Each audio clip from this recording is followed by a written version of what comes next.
Мэдээллийг хүргэлээ. Бүгд найрамдах Франц улсад суугаа манай улсын элчин сайдын яамд ЮНЕСКОгийн нүүдлийн соёл иргэншлийг судлах олон улсын хүрээлэнгийн ерөнхий ассамблеийн ээлжид тус 6 дугаар хурал боллоо. Хурлаар нүүдлийн соёл иргэншлийг судлах хүрээлэнгийн үйл ажиллагааг өргөжүүлэх болон эх жилүүдэд хийх ажлын талаар ярилцсан байна. Мөн нэгдсэн үндэсний байгууллагын хүрээнд зохион байгуулсан 2 жилийн ажлын үр дүнг хэлэлцжээ. Хуралд манай улсын засгийн газрын төлөөллөөс гадна Казахстан, Киргиз, Турк, ЮНЕСКОгийн төлөөлөл болон эрдэмтэн судлаачид оролцжээ. Парис дахь элчин сайдын яамд болсон хурлаар нүүдлийн соёл иргэншлийг судлах хүрээлэнгээс явуулж байгаа үйл ажиллагаа Төв Азаар хязгаарлагдах ёсгүй.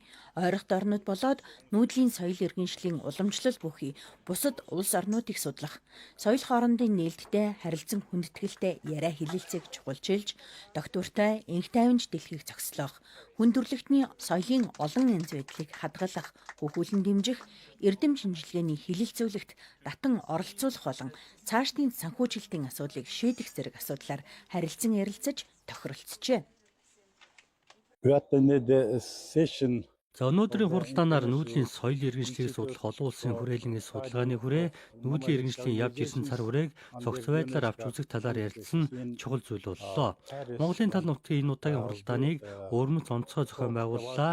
Бид хоорондын хамтын ажиллагааны талаар санал солилцсноос гадна судалгааны бүтээлүүдэд англи болон төвөөмөл бусад хэлээр сурталчлах, энэ талаарх сан санаачлагыг дэмжих тал дээр санал нийтлээ.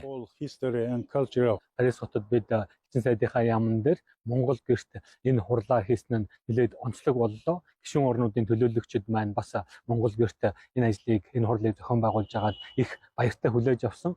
2025 онд тус байгууллагын ЮНЕСКОтой холбогдсон ажиллах 2 дугаар тэсгийн зэрэглэлийн зөвшөөрөлтөй байдаг. Энэ зэрэглэлийг одоо сунган ажиллахад маш чухал хонь нэмэр оруулах юм а. Түүнчлэн энэ байгууллага цаашид зөвхөн 5 орон төдийгүй гишүүнчлэлийнхаа тоог нэмэгдүүлэх тухай асуудлыг мөн авч хэлэлцлээ.